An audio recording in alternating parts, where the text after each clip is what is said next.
안녕하세요. 저는 글로벌 하담 기독학교 교장 오재수 목사입니다. 어떤 엄마가 교사인 저에게 이렇게 말했습니다. 선생님, 우리 아이는 공부하는 목적도 모르고 목표도 없어요. 공부하는 방법도 몰라요. 제발 어떻게 좀 해주세요. 그렇습니다. 이 엄마의 간절한 외침에 대부분 학부모와 교사들이 공감할 것입니다. 세상에는 공부의 목적, 인생의 목적이 다양하게 제시되고 있지만 우리 기독교인들이 추구해야 할 목적으로 삼기에는 전혀 적절하지 않습니다. 성경에는 우리 인생의 목적과 방향이 분명하게 제시되고 있습니다. 그런즉 너희가 먹든지 마시든지 무엇을 하든지 다 하나님의 영광을 위하여 하라. 아멘. 우리 인생의 목적은 하나님의 영광입니다. 살아도 주를 위해 살고 죽어도 주를 위해 죽는 것이 우리 기독교인들의 마땅한 고백입니다. 믿음 있는 우리 자녀들이 나는 하나님의 영광을 위해 공부한다라고 고백하는 것이 마땅합니다. 그런데 문제는 하나님의 영광을 위해 공부한다는 것이 뜻이 추상적이고 막연하기 때문에 자신의 학업에 실제적으로 적용하지 못하고 있습니다. 때론 반에서 1등을 했을 때만 하나님께 영광 돌리는 것이라고 오해하기도 합니다. 우리 기독 학부모와 교사들이 하나님의 영광을 위한 공부의 뜻을 구체적이고 명료하게 제시해 줄 수 있어야 합니다. 그 첫 번째 작업은 말, 즉 표현을 바꾸는 것입니다.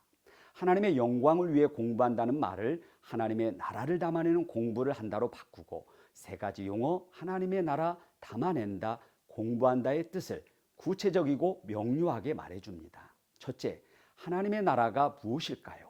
성부, 성자, 성령, 바로 삼위일체 하나님의 나라를 계시된 말씀을 통해 구체화하면 성부 하나님의 사랑, 성자 예수님의 섬김과 희생, 성령 하나님의 능력과 역사입니다. 자녀들의 교육 과정에 적용할 수 있는 언어로 바꾸어 표현한다면 하나님의 나라는 사랑, 실력, 섬김이라 할 수 있습니다. 둘째, 담아낸다는 뜻은 무엇일까요? 우리 인생을 그릇에 비유하자면 그 그릇에 무엇을 담았느냐에 따라 그 그릇에서 나오는 것이 달라집니다. 선을 담았으면 선이 나오고 악을 담았으면 악이 나옵니다. 하나님의 나라를 담았으면 하나님의 나라가 나올 것입니다. 담아낸다는 것은 인생의 그릇에 보고 듣고 배워 담은 것을 삶을 통해 쏟아낸다는 것입니다. 셋째, 공부한다는 것은 무엇일까요? 대부분의 학생들이 책을 읽는다, 문제를 푼다, 수업을 듣는다 등등 공부의 형식을 보고 공부한다라고 생각하기 때문에 진짜 제대로 공부하지 못합니다. 공부한다의 명료한 정의는 내 것으로 만든다입니다. 따라서 내 것으로 만들지 못했다면 공부하지 않았다고 할 수 있습니다. 자녀가 도서관에서 10시간이나 공부하고 왔다고 자랑할 때 진짜 제대로 공부하고 왔는지 확인하는 방법은 오늘 도서관에서 내 것으로 만든 것이 무엇이니? 라고 묻는 것입니다.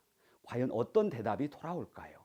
하나님께서는 마음을 다하고 뜻을 다하고 힘을 다하여 하나님을 사랑하라 말씀하셨습니다. 따라서 하나님을 사랑하는 자의 공부 방법은 마음을 다하고 뜻을 다하고 힘을 다하고가 되는 것입니다. 상상해 보십시오. 만일 내 자녀가 마음을 다해 공부해 버렸다면 그 결과가 어떠하겠습니까?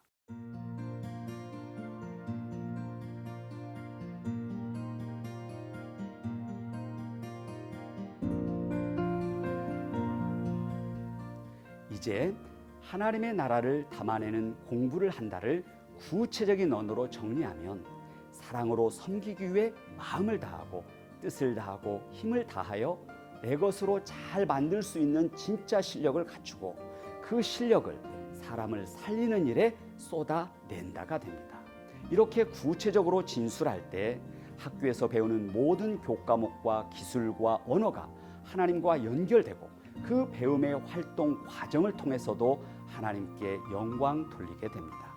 우리 다음 세대들을 믿음 있는 세대들로 영적 리더들로 세우기 원하는 기독 학부모와 교사들은 하나님의 영광을 위한 공부가 무엇인지에 대해 구체적이고 명료한 답을 스스로 먼저 찾고 정리하여 다음 세대들에게 끊임없이 그리고 일관성 있게 제시해 주도록 합시다. 감사합니다.